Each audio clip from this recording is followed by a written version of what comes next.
Équilibre d'un glaçon. Un glaçon de volume V égale 8 cm3 flotte en équilibre dans un verre rempli d'eau. De masse volumique ρ E égale 10 × 3 kg par mètre cube. On donne l'intensité de la pesanteur.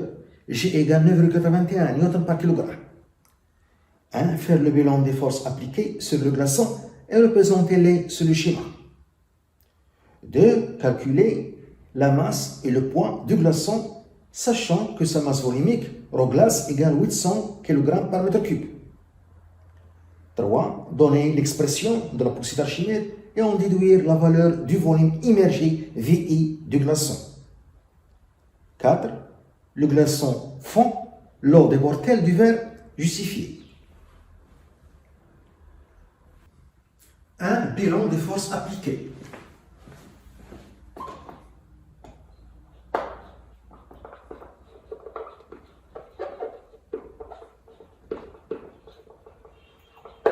Sur le glaçon.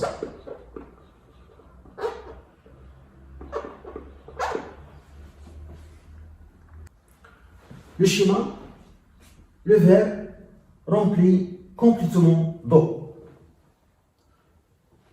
Un morceau de glaçon qui flotte à la surface de l'eau, dans le verre. Lorsque le glaçon flotte, il y a une partie immergée qui se trouve dans l'eau, de volume VI, et une partie émergée qui se trouve en dehors de l'eau, dans l'air, de volume VE. Le glaçon est en équilibre et il est soumis à deux forces, le poids P et la poussée d'Archimède F. Pour le poids P, ses caractéristiques, son point d'application, c'est le centre de gravité du glaçon G, la direction verticale, le sens vers le bas, l'intensité de poids P, M fois G. Pour la poussée d'Archimède, son point d'application, c'est le centre de gravité de la partie immergée du glaçon. Se trouve ici. La direction verticale, le sens vers le haut. Et l'intensité de la poussée d'Archimède est égale au poids du volume d'eau déplacé. Le glaçon est en équilibre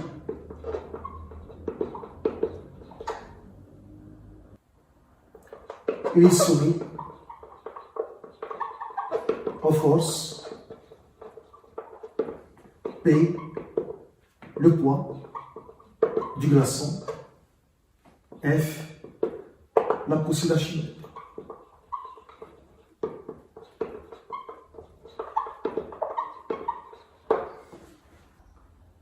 De la masse et le poids du glaçon.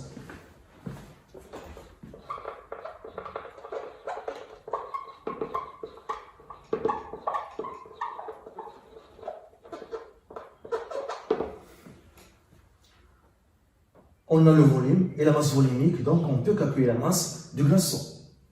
La masse volumique du glaçon, c'est de la glace. La masse volumique de la glace est égale à la masse du glaçon sur le volume. Donc, la masse est égale à la masse volumique fois le volume.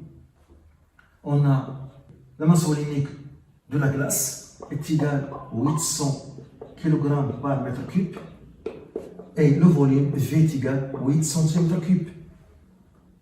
Il faut faire la conversion en mètre cube. 1 cm3 est égal à 10 × 6 mètres cubes.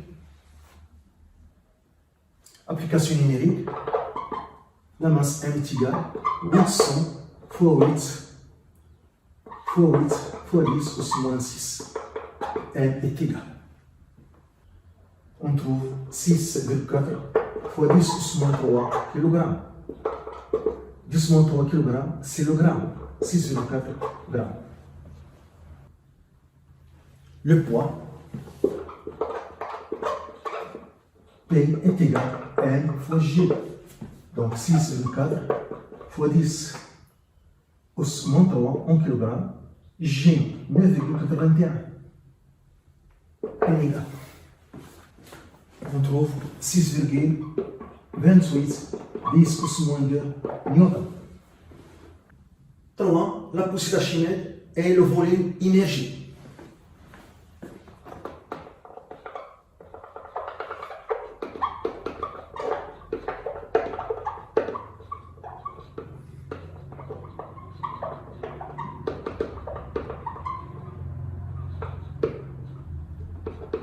VI. La poussière d'Archimède, F, est égale au poids de volume d'eau déplacé. Lorsqu'on met le glaçon dans l'eau, il va déplacer un volume d'eau. L'intensité de la poussière d'Archimède est égale au poids de volume d'eau déplacé. Le poids du fluide déplacé est égal à la masse d'eau. L'eau est un fluide. La masse d'eau déplacée fois J. On peut calculer la masse d'eau déplacée en utilisant la masse volumique. Si la masse volumique fois le volume d'eau déplacée. Donc F est égal à la masse d'eau déplacée, c'est la masse volumique de l'eau, ρE, fois le volume d'eau déplacée. Le volume d'eau déplacée est égal au volume de la partie immergée du glaçon. Donc, le volume d'eau déplacée par le glaçon est égal au volume de la partie immergée du glaçon, VI, fois J. C'est l'expression de l'intensité de la poussière d'Archimède. VI, c'est le volume de la partie immergée, qui est égal au volume d'eau déplacée par le glaçon. Et puisque le glaçon est en équilibre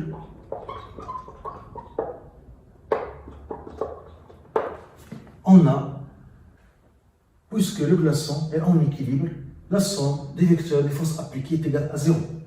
Donc P plus F est égal à 0. Donc F est égal à moins P.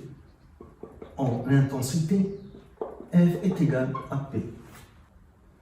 F, c'est la masse volumique de l'eau fois le volume de la partie immergée fois J et le poids du glaçon Cm fois J. Je simplifie par G, donc la masse volumique de l'eau fois le volume immergé est égal à la masse du glaçon. Donc le volume de la partie immergée, VI, est égal à la masse du glaçon sur la masse volumique de l'eau. Application numérique, VI est égal à M chez 6,4 fois 10 au moins 3 en kilogrammes. Rho, c'est 10 au 3 kg par mètre cube. Donc on trouve le volume de la partie immergée 6,4 fois 10 au moins 6 mètres cubes. 10 moins 6 mètres cubes, c'est centimètres cubes. 4. Lorsque le glaçon fond, l'eau déborde-t-elle du verre? Lorsque le glaçon fond. Pour répondre à cette question, il faut calculer le volume d'eau qui provient de la fusion de glaçons et on le compare avec le volume de la partie immergée VI. On calcule le volume V' d'eau qui provient de la fusion du glaçon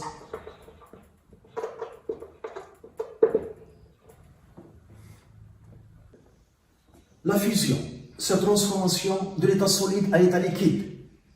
Lorsque le glaçon fond, sa masse ne change pas. Lorsque le glaçon se transforme de l'état solide à l'état liquide, lorsqu'il subit la fusion, sa masse ne change pas. On calcule le volume V' d'eau, le volume d'eau qui provient de la fusion de la glace. Donc, je vais utiliser la masse volumique de l'eau. Donc, rho de l'eau est égal à la masse d'eau qui provient de la fusion du glaçon sur le volume V' de volume d'eau qui provient de la fusion du glaçon.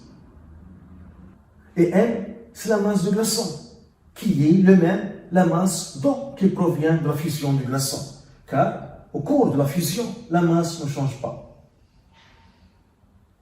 Donc on cherche V' est égal à M sur la masse volumique d'eau. Égal. On a calculé la masse du glaçon, 6,4 fois 10 au 3 kg. Sur la masse volumique de l'eau, 10 au 3. Donc on trouve le volume de l'eau qui provient de la fusion du glaçon est égal à 6,4 fois 10 au 6 mètres cubes, qui est égal à 6,4 cm3. On remarque que le volume Vp d'eau qui provient de la fusion du glaçon est égal au volume Vi de la partie immergée du glaçon. Donc, lorsque le glaçon fond, l'eau ne déborde pas du verre. On a V' est égal à Vi. Donc,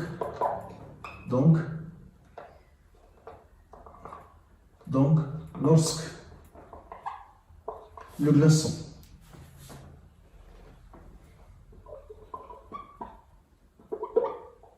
fond, l'eau